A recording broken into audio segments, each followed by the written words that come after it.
I am 33 years old, and I live in rural Minnesota, in a small town near the border with North Dakota. I work maintaining agricultural equipment, so I spend a lot of time driving between smaller towns in the region. That night was in mid-January, during one of the worst snowstorms of that winter. I was heading back from an emergency service call at a farm almost an hour from home. It was already close to 10 p.m., and the state highway was practically empty. Visibility was poor. Not a complete whiteout, but with snow blowing sideways enough to force me to drive under 60 km/h. The wind made the car sway slightly. I just wanted to get home. About 15 minutes from where I live, I saw flashing lights ahead, partially dimmed by snow accumulating on the windshield. As I got closer, I realized it was a car stopped partially sideways on the road, not completely blocking it, but taking up half the lane. The hazard lights were on. I slowed down even more and started looking for signs of a collision. It didn't seem to have hit anything. That's when I saw a man beside the car, waving both arms exaggeratedly like someone urgently asking for help. My first thought was that he had lost control in the snow and needed immediate assistance. I kept a safe distance and stopped about 20 meters before his car. I didn't want to get too close in case he had truly lost control and was sliding. The man kept waving, but in a strange way. He didn't seem to be fighting against the wind. He didn't seem off balance from the snow accumulating on the ground. I grabbed the flashlight I keep in the console and illuminated the ground around his car. That's when I noticed the first thing that made my stomach tighten. There were no recent footprints around the vehicle. The snow was covering the asphalt in a relatively uniform way. There were old tire marks partially covered, but no trail of footsteps leading from the driver's door to where he was standing. I lowered the window slightly to hear better in case he shouted something. The wind rushed in immediately, icy, cutting across my face. He began walking toward me, slowly. He didn't seem to be in a hurry. That was already strange because anyone standing in that temperature would be desperate to get into a heated car. I looked at him more closely. He wasn't wearing a hat, no gloves, a coat too thin for that cold. And the strangest part, he wasn't shivering. Not at all. His expression wasn't one of real panic, it was too neutral. As he approached, I started to feel that something was wrong beyond the obvious. When he got about 10 meters from my car, he stopped waving. He just stood there looking at me through the windshield. The snow continued blowing sideways, but it seemed to barely touch him. I know that sounds exaggerated, but that was the visual impression. The wind was strong enough to accumulate snow on the sides of my car within minutes, and yet his coat didn't seem to be turning white. I looked again at the ground around him. No footprints forming as he walked. No trail behind him. His car was still sideways across the road, hazards blinking normally. My instinct started screaming not to unlock the door. It wasn't irrational fear, it was calculation. Something didn't match the physics of the situation. If he had stepped out of the car to ask for help, there would have to be footprints. If he had been there long enough for the snow to cover them, then he should have been freezing. And he didn't seem to feel the cold at all. He took 2 more steps toward my car, still staring at me without saying anything. Not a word, not a new gesture, just that fixed stare. That's when I decided I wasn't going to open the door. I slowly shifted into reverse. As soon as the reverse lights came on, he stopped completely. He didn't take another step. He didn't try to run toward my car. He didn't shout. He didn't gesture. He just stood there, arms at his sides, watching me. His expression changed slightly. Not to anger, not to desperation. It became empty. I began backing up slowly, trying to maintain control on the slippery asphalt. My focus was split between the rearview mirror and him, standing there in the snow. With each meter I moved away, he continued just watching. No normal human reaction from someone supposedly asking for help in a severe storm. When I had enough space, I carefully turned the wheel and maneuvered around along the side of the road, keeping maximum distance. As I passed by where his car had been positioned across the lane, I avoided looking directly at him for a few seconds, focused on not sliding. Only when I was several meters ahead did I look in the rearview mirror, and that's when my stomach truly dropped. The car that had been partially sideways across the road was no longer there in that position. It was perfectly aligned on the shoulder, parallel to the road, as if it had never blocked anything. The man was no longer beside the road. He wasn't walking. He wasn't standing. There was no silhouette in the blowing snow behind me. Just the car properly parked, hazard lights still blinking. I instinctively slowed down, trying to understand if my mind had exaggerated the original angle. But no, I clearly remembered braking because it was sideways, taking up half the lane. Now it was completely off the road, too neatly positioned, as if it had been repositioned while I looked away for only a few seconds. I considered stopping again for a few moments. The rational part of my mind said maybe I had misinterpreted the initial position because of poor visibility. Snow, wind, flashing lights, all of that can distort perception. But another part of me clearly remembered the steering wheel slightly turned when I stopped. The need to keep distance because it was intruding into the lane. Now the car was perfectly parallel to the shoulder, as if someone had carefully maneuvered it, and there were no fresh tire marks showing that correction. The snow continued covering the ground uniformly. I looked once more in the rearview mirror. His car was still there, hazards blinking. No door open, no figure beside it. The wind seemed stronger in that stretch of road, lifting small white swirls that made it difficult to see beyond a few meters. My heart was beating too fast for a situation that, theoretically, could have a simple explanation. I decided not to take the risk. The road was almost deserted and I was alone. I kept driving, maintaining a steady speed until I left that stretch behind. A few minutes later, when the highway began to have more lighting near the entrance to town, I started doubting my own memory. Maybe he had gotten back inside the car while I was maneuvering. Maybe he had managed to push it onto the shoulder too quickly for me to notice. But that didn't explain the absence of footprints, nor the fact that he wasn't shivering, nor the way he stopped waving at the exact moment I shifted into reverse. That seemed more like a reaction to me than to the danger of the road. When I got home, I sat in the car for a few minutes before going inside. The silence of the residential street felt strange after the constant wind on the highway. I almost called Highway Patrol to report the vehicle, but I hesitated. What would I say? A car that was sideways is now properly parked? It sounded ridiculous. Even so, the next day, out of curiosity, I called anonymously to ask if there had been any report in that area during the storm. There was no record of an abandoned car on that highway that night. I still drive past that stretch of road in the winter. Every time it snows heavily, I remember the absence of footprints around him. I remember the neutral expression, and I remember looking in the rearview mirror and seeing the car aligned on the shoulder, as if nothing had happened. I can't explain what I saw. I only know that if I had unlocked the door that night, I'm not sure what would have gotten into my car. Story 2. I am 39 years old, and I live in a small town in rural Maine.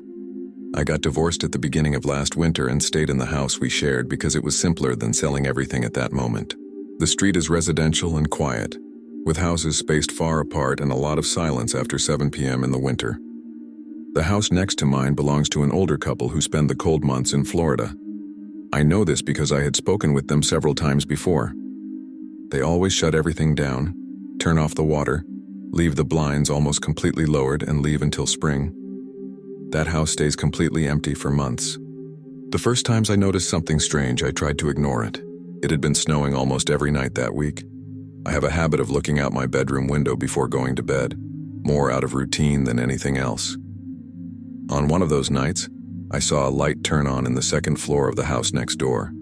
It wasn't a reflection. It was an interior light, bright and yellowish. I stared at it for a few seconds, trying to remember if the couple had mentioned coming back early. But there was no car in the driveway. The entrance was covered in untouched snow. No recent tire tracks. I kept watching for a few minutes. The light stayed on for maybe 30 seconds, then turned off. It didn't flicker like an electrical short. It was as if someone had flipped a switch. I stood at the window trying to see better through the fine snow still falling. Nothing else happened that night. I went to bed trying to convince myself it could be some issue with the old wiring. The houses here are old and sometimes lights turn on due to electrical faults. The next day I looked again at their yard. The accumulated snow was smooth and untouched, with no footprints leading to the side or back door. On the second night it happened again. Same second floor window, same light. This time I watched longer. I didn't see movement inside, just the steady glow for a few seconds before it turned off again. I started to feel that slight anxiety that comes when something doesn't make sense, but you're still trying to rationalize it. Maybe someone had done interior maintenance before leaving and left some automatic system. Maybe an old timer. But it didn't seem automatic. It was irregular, and the fact that there were no footprints in the yard kept bothering me. Snow accumulates quickly there, and any step would be obvious. On the third night, the snowfall was heavier. The wind hit the windows and made that constant sound that feels like a distant whisper. I was sitting on my bed reading when, almost at the same time as the previous nights, the light turned on again. This time it didn't turn off quickly. It stayed on for more than a minute. I slowly got up and walked to the window, pressing my face close to the cold glass to see better. The lit room was directly across from mine. The curtains in that house were partially open, enough to see inside when the light was on. That's when I saw something I couldn't explain. There was a silhouette in the room. It wasn't walking. It wasn't moving anything. It was just standing there. At first in profile, then it slowly turned as if aligning itself with my window. I froze instantly. It wasn't a tree shadow. There were no trees on that side of the house. It was clearly the outline of a person, tall enough to fill almost the entire height of the window, and it was motionless, facing directly toward my house. I stood there for too long. My brain tried to find a simple explanation. Maybe it was a tall piece of furniture casting a strange shadow. Maybe some object hanging, but it wasn't. The shape was too defined, shoulders, head, human proportions, and it stood there in a way that felt intentional. I couldn't see facial details, just the dark outline against the interior light. There was no visible breathing movement, no gesture. Just that still presence aligned exactly with my window. My heart began pounding hard enough that I could feel it in my neck. After several seconds that felt much longer, the light went off. Not gradually, not flickering, it simply went dark. The silhouette disappeared along with the light. I kept staring at the dark window next door, expecting the light to turn on again. It didn't. The snow kept falling, covering everything. I closed my bedroom curtains that night for the first time since I had moved in alone. I didn't sleep well. Every creak of the house wood sounded too loud. The next morning, I called the local police. I explained that the house next door was supposed to be empty, and that I had seen a light and possibly someone inside. 2 hours later, a patrol car came to check. I watched from my window as they walked around the neighboring house. The snow in their yard was completely untouched, except for the fresh marks from the officers themselves. They tested doors and windows, all locked. No sign of forced entry. No old footprints beneath the newly fallen snow. After about 20 minutes, they knocked on my door to inform me the property was empty. The officers were polite, but I could tell they were treating it as a possible hallucination caused by stress. I don't blame them. Recently divorced, isolated winter, a house too big for one person. They explained that they checked doors, windows, and even the external basement access. Everything was locked. The light I saw could have been a momentary electrical fault, according to them. The silhouette, perhaps a shadow cast by some distant tree or a reflection from my own house. I nodded, but inside I knew it didn't fit. I had seen someone there, standing, looking at me. After they left, I kept watching the neighboring yard for a few more minutes. The snow was still falling lightly, covering the officers' footprints. There were no other tracks, no older marks, nothing to indicate anyone had walked to that house in the past nights. That was what bothered me most. If someone had been entering, they would have left a trace. Even if they had used the front door, the path to it would be visible. The layer of snow accumulated over the past days was too thick to hide movement. I tried to continue my day normally, worked from home, made coffee, cleaned the kitchen, but the feeling of being watched didn't go away. It wasn't constant paranoia, but an uncomfortable awareness that the house next door didn't feel empty the way it should. Late in the afternoon, before it got completely dark, I went out into my yard to feed the bird that often appears on the fence. That's when I noticed something that made me stop halfway. There were footprints in the snow in my yard, a single set. They came from the side of my house, crossed several meters, and stopped exactly beneath my bedroom window. There were no footprints coming or going. There was no visible trail from the street at that moment, because the front of the house had already been partially cleared by me earlier. But in the backyard, where I hadn't stepped since the previous night, that track was there. The prints were deep enough to indicate adult weight. They stopped exactly under my window, the same one from which I had seen the silhouette in the neighboring house. I stood there staring at those footprints for several seconds, trying to convince myself they might be old and I had just now noticed them. But that didn't make sense. The storm the night before had been strong enough to cover any previous marks. This was recent. The snow around the edges of the prints was still sharp, not rounded by wind. I approached slowly. The footprints were larger than my boots. The tread pattern was simple, without a very distinct design, but clearly not mine. I compared by placing my foot beside one. They were longer and wider. What made me more uncomfortable was the fact that there was no return trail. They simply ended beneath my window. They didn't continue to the fence. They didn't go back toward the side of the house. It was as if the person had walked there and then ceased to exist at that point. I instinctively looked at the house next door. The windows were dark, no lights on, no movement. The winter silence felt heavier than usual. I went inside immediately and locked all the doors, even though I knew they were already locked. I went up to my bedroom and looked out the window to confirm the exact position of the footprints. They were aligned precisely below where I had stood the night before watching the neighboring house. The distance was too exact to be coincidence. Someone had stood there. Someone had stopped exactly at the point where they could look into my bedroom if the curtain was open, and that night before I closed it, it had been open. I didn't sleep there that night. I called a friend and spent the night at her house. The next day I returned accompanied by a police officer to formally report the incident. The footprints were still there, though partially softened by wind. They photographed them and roughly measured the size, but there wasn't much they could do. There was no camera covering the back of my house. No witness.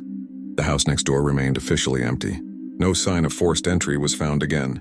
To this day, the most logical explanation would be someone passing through the yard. Maybe a teenager playing around. Maybe someone trying to scare me. But that doesn't explain the motionless silhouette in the lit room. It doesn't explain the light turning on and off on previous nights. And it doesn't explain the fact that the footprints ended exactly beneath my window, with no visible continuation. I still live alone. And in the winter, when the snow starts falling at night, I always close the curtains before turning off the lights. Story 3. I am 31 years old and I work as a nurse in a small hospital in rural Wisconsin. I work the night shift 3 times a week, usually from 7 p.m. to 7 a.m. In the winter, especially during extreme cold waves, the shift feels even longer. That week, the temperature was below 20 degrees during the early morning hours, with winds strong enough to make any walk outdoors painful. I was exhausted when I left the hospital that morning a little after 7 a.m. The sky was still dark, that typical grayish blue just before sunrise in winter. The employee parking lot was on the side of the building, partially lit by tall light poles. There were maybe 3 or 4 cars scattered far apart from one another. That's when I noticed a vehicle parked near the end of the row, farther from the main entrance. The engine was running. I could see exhaust smoke in the frozen air, but the headlights were off. That caught my attention immediately, because in that kind of cold, no one leaves a car running without a clear reason. I thought maybe it was a doctor waiting for someone to come out, but the position of the car didn't make sense. It was facing toward the area where employees walked to their vehicles. I started walking toward my car, which was parked about 20 meters away. The wind hit my face hard, making my eyes water. As I walked, I felt that uncomfortable awareness of being watched. I tried not to look directly at the car with the running engine, but out of the corner of my eye I could see it remained completely dark, only the smoke giving away that it was on. No interior light on. No visible movement in the driver's seat. Just as I was a few steps from my car, the other vehicle's headlights turned on. Not abruptly, but like someone slowly turning the key. The lights came on directly pointed at me. I froze for a second, my hand already on my car door handle. The bright light reflected off the ice on the ground and momentarily blinded me. My heart started racing. There was no clear reason for that. I hadn't made eye contact, I hadn't given any signal, and yet the headlights were now aligned with me. I unlocked my car as quickly as I could and got inside, slamming the door hard enough for the sound to echo in the empty parking lot. I immediately locked all the doors. My hands were stiff from the cold, but also from adrenaline. I didn't want to look again, but I did. The car remained with its headlights on, now illuminating the side of my vehicle directly. I couldn't see the face of whoever was inside because of the glare and the dark glass. I started my car and took a deep breath, trying to act as if it were just a coincidence. When I began pulling out of my spot, the other car also started moving, slowly. No sudden acceleration, no horn. It simply began driving in the same direction as me, keeping a few meters of distance. The parking lot was too small for that to feel casual. There wasn't enough traffic to justify 2 vehicles leaving at exactly the same time like that. I turned toward the main exit, trying to maintain a steady speed. It followed, not too close but not far enough to seem random. When I reached the parking lot exit, I had to slow down because of the icy ramp.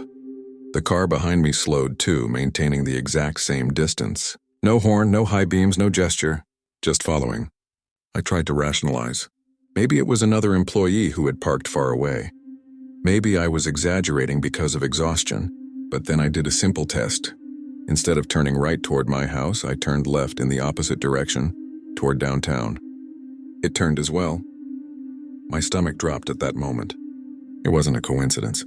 There was no reason for someone to follow that exact unusual route at that hour. The streets were practically empty. The extreme cold kept everyone indoors. I checked the rearview mirror more often than the road, which wasn't safe, but I needed to confirm it was still there.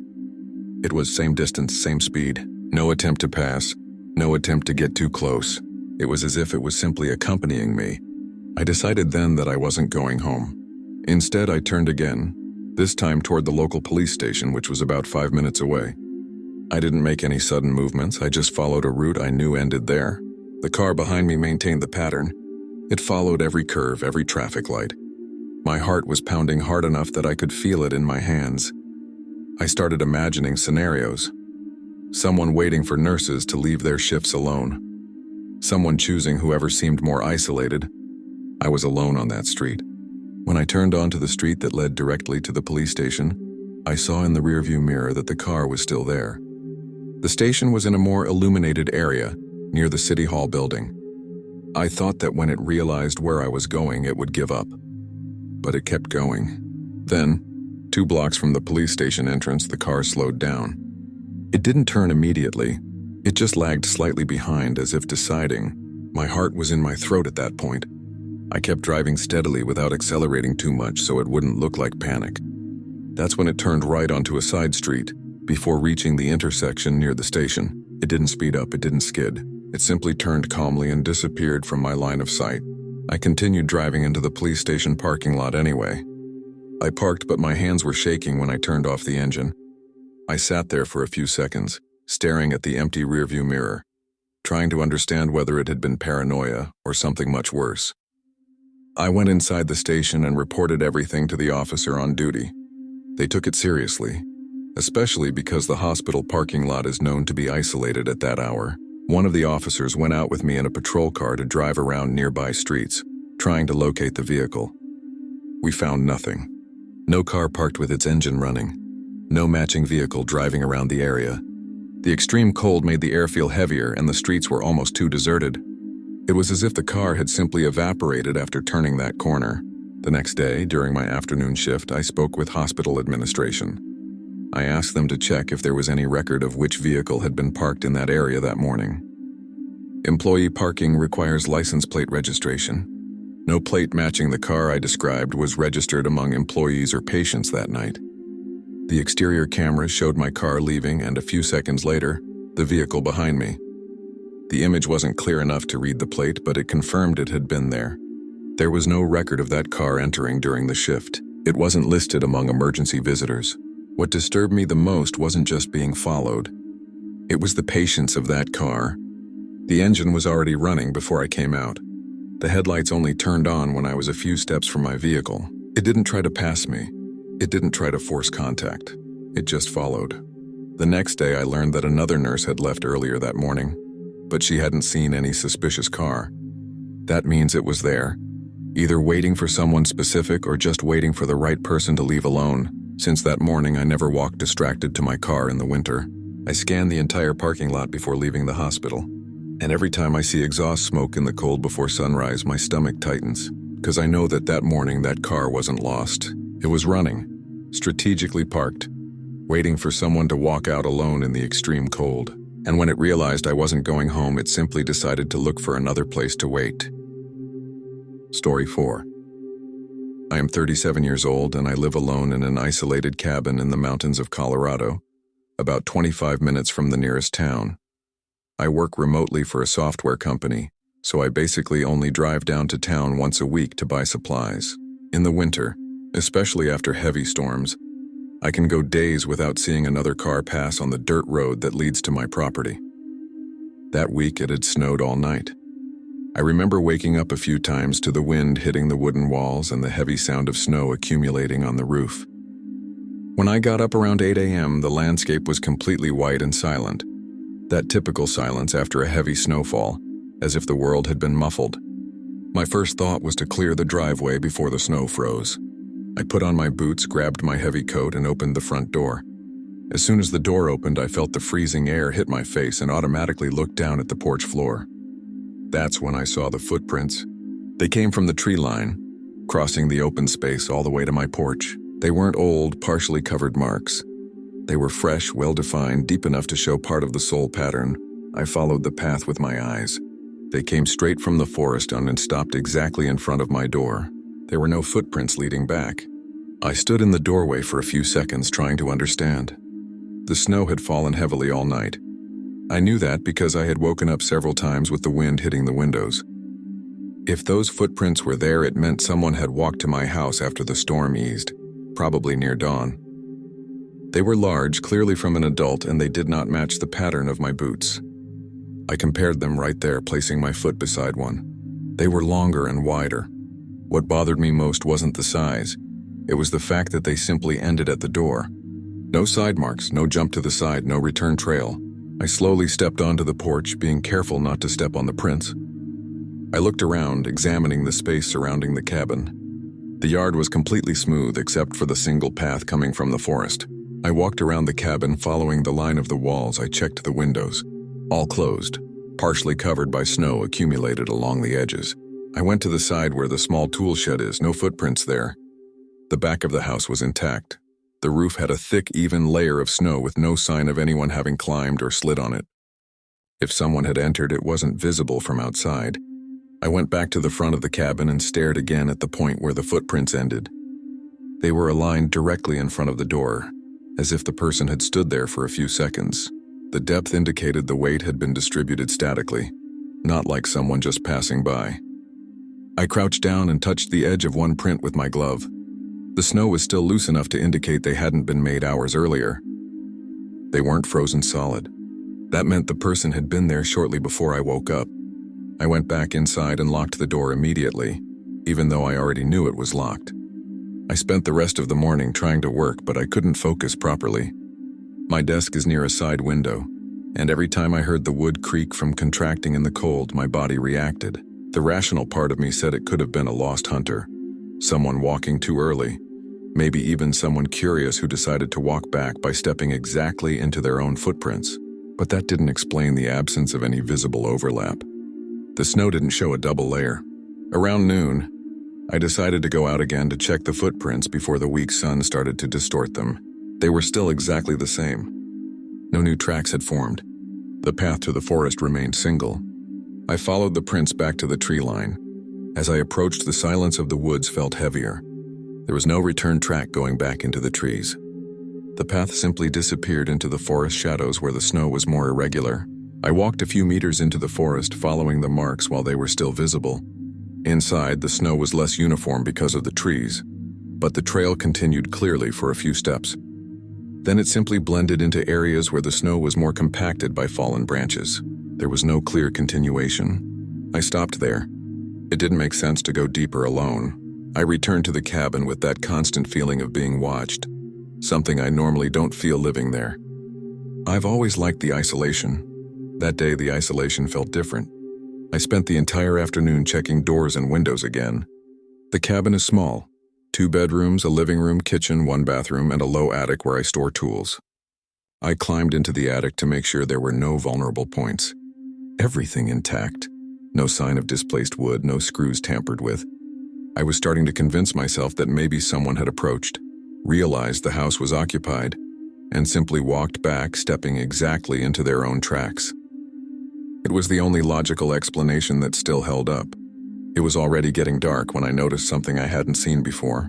I went to the front door again to check the alignment of the footprints with the threshold. That's when I saw that the exterior doorknob had faint, almost imperceptible marks, superficial scratches on the metal, as if something hard had been dragged across it carefully. They weren't old wear marks. The metal still looked shinier in the scratched areas, indicating they were recent. I'm sure I would have noticed them before if they had been there for weeks. I leaned closer to examine them. The scratches were exactly on the lower part of the knob, where someone would place their hand to test whether the door was locked. They weren't deep tool marks from forced entry. They were light, as if someone had pressed something metallic against the mechanism carefully, maybe trying to feel internal movement without making noise. I felt a cold that had nothing to do with the weather, because that meant the person hadn't just walked up there. They had touched the door. I went inside immediately and locked the internal latch in addition to the regular lock. I spent the rest of the afternoon listening to every sound with exaggerated attention. The cabin naturally creaks with temperature changes, but that day every sound felt intentional. By around 5 p.m. it was completely dark outside.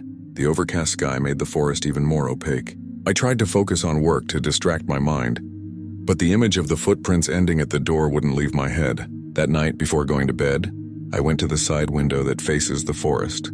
The snow reflected the little light from the sky, allowing shapes to be seen at some distance. I stood there for a few minutes trying to detect any movement. Nothing, no silhouette, no new tracks forming, but there was something that didn't match the morning. Part of the snow near the side of the house was slightly compressed, as if someone had walked very close to the wall, but without leaving a defined trail. It wasn't a clear footprint.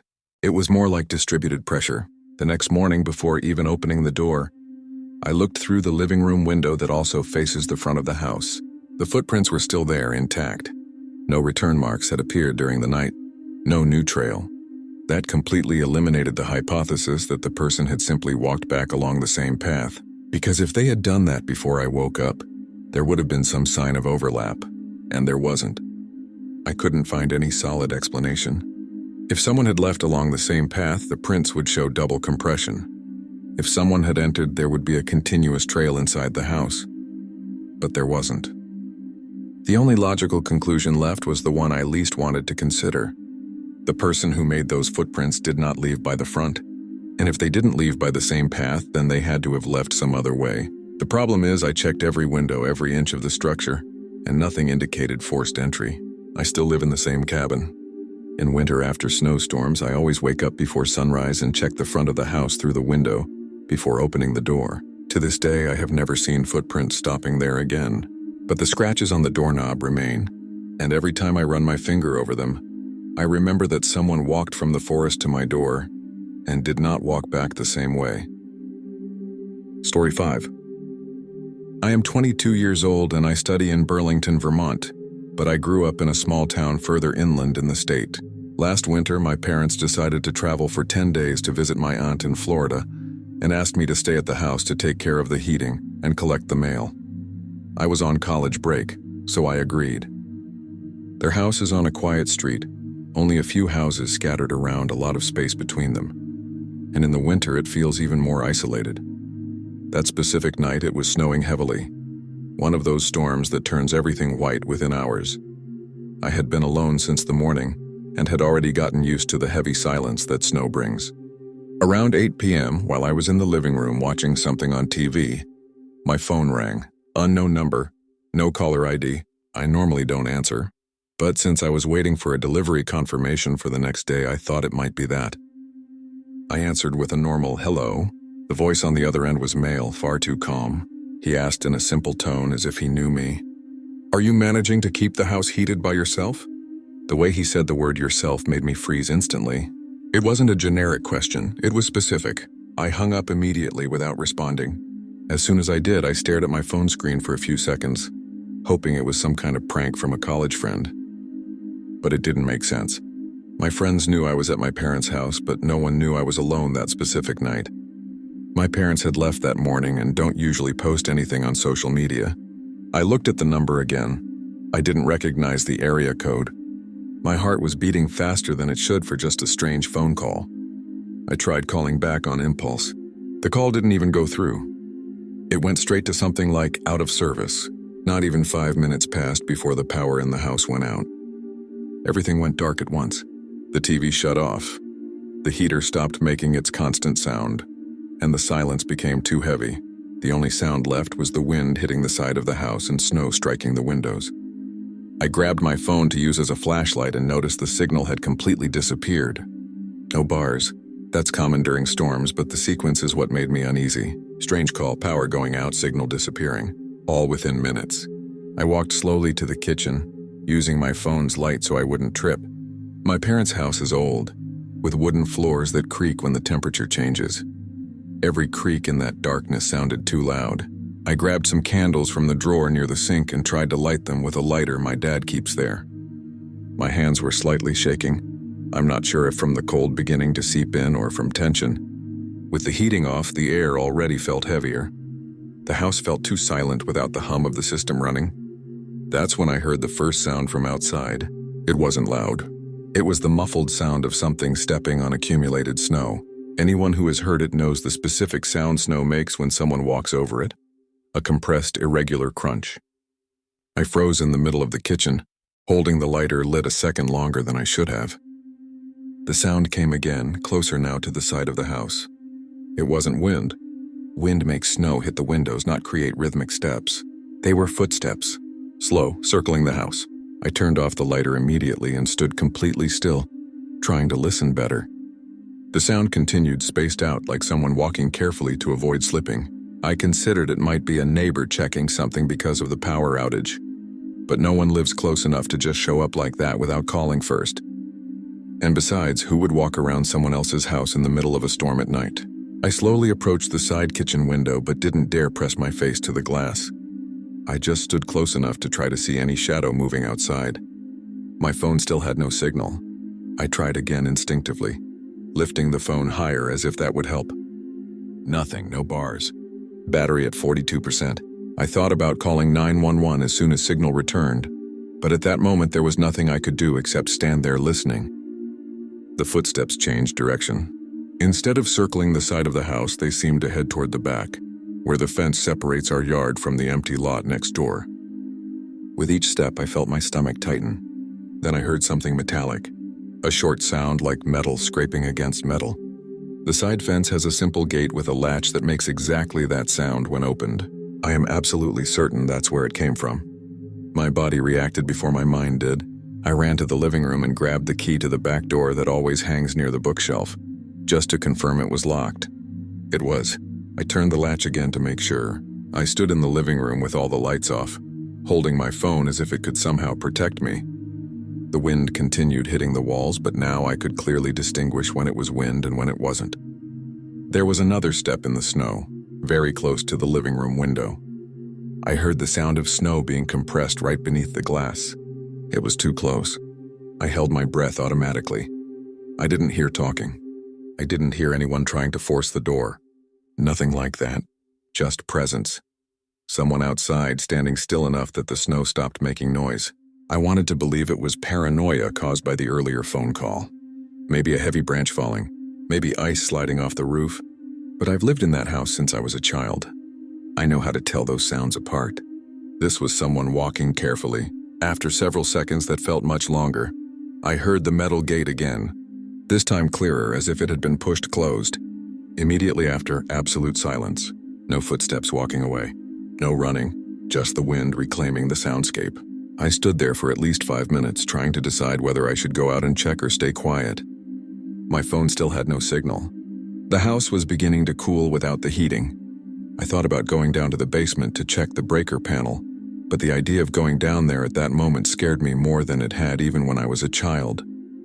So I stayed in the living room near the front door listening. No new sounds, no attempts to open windows. Nothing that suggested immediate intrusion. Then without warning, the power came back. All the lights in the house turned on at once. The TV turned on by itself at high volume and made me jump. The heater began running again with its deep, steady sound. It almost felt worse with the lights on than in the dark, because now I could see the entire room and know exactly where I was. I went straight to the side living room window and looked outside carefully, keeping my body behind the wall. The snow was still falling, but lighter now. That's when I saw that the side gate was open. It was clearly misaligned with the fence, leaving a visible gap toward the empty lot. I am certain it was closed before the storm because my dad always asks me to check. The snow on the ground showed recent marks near the gate, but the wind was already starting to soften their edges. There was no one visible at that moment. I quickly put on my coat, still holding my phone, and unlocked the back door to look more closely. The cold rushed in hard when I opened it, but I needed to confirm. The snow was high enough to cover nearly half my boots. I walked to the side gate. It was indeed open, the latch hanging to the side. There were footprints there, but they were already partially deformed by the wind. What caught my attention was that the prints came from outside into my yard, not the other way around. I did not see a clear trail leading back into the empty lot. Maybe the wind had erased it, but the initial direction was obvious. Someone had opened that gate. I stood there for a few seconds, looking toward the tree line beyond the lot. There was no flashlight moving, no car running on the street. The street was completely white and silent. No neighbor with lights on, no distant engine sound. I felt a different kind of fear. Not of immediate attack, but of knowing someone had been there and knew exactly that I was alone. I went back inside and locked all the doors again, including the front door, even though I knew it was already locked. A few minutes later, the phone signal returned as if nothing had happened. No missed calls besides the first one. No new calls.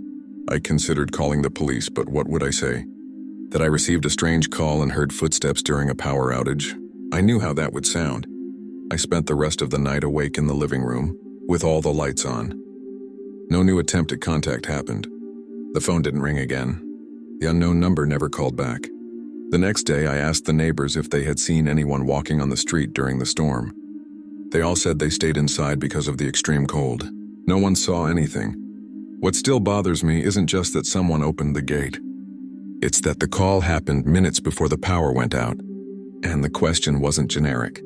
He asked if I was managing to keep the house heated by myself. Not you all, not your family, by yourself. My parents had left that morning. Very few people knew I was there and alone that specific night. I never received another call from that number.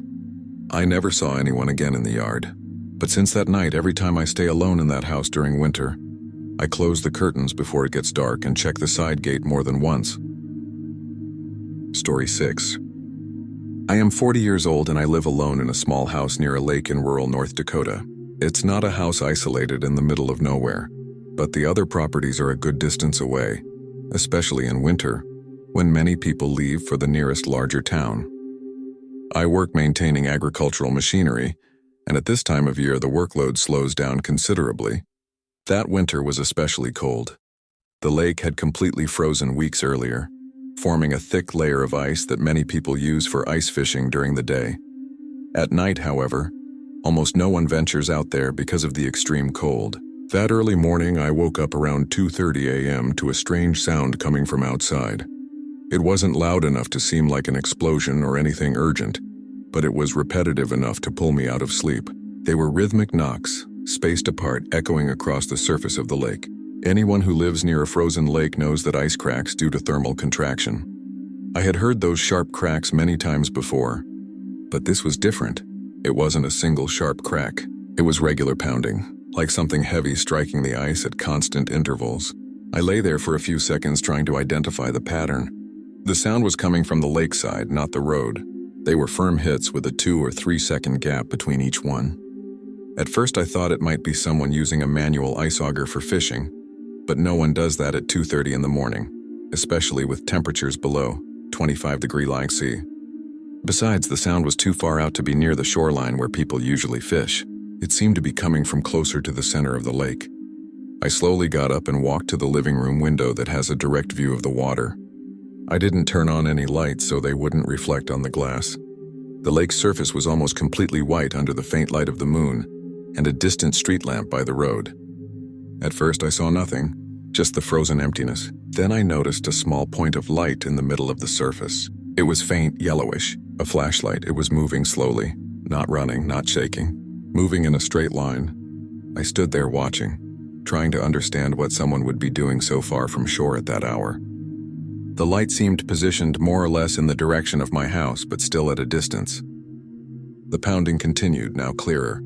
It wasn't random. It was rhythmic and heavy, as if something were being pressed against the ice repeatedly.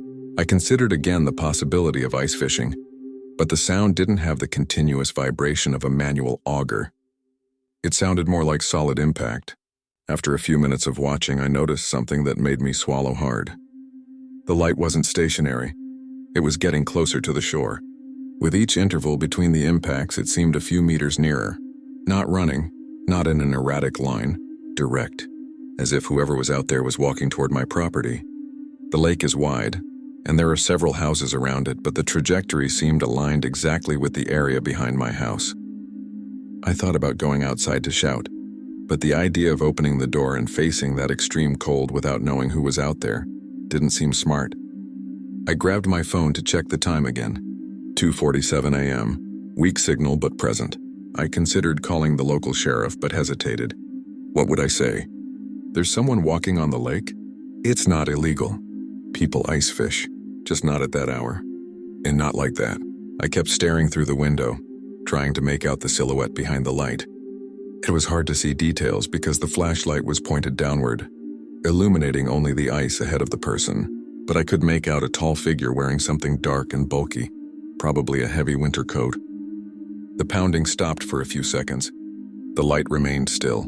I felt that tightness in my chest as if the person had stopped to observe as well. The lake was completely silent now. No strong wind. No new ice cracks. Then the flashlight turned off. It didn't flicker.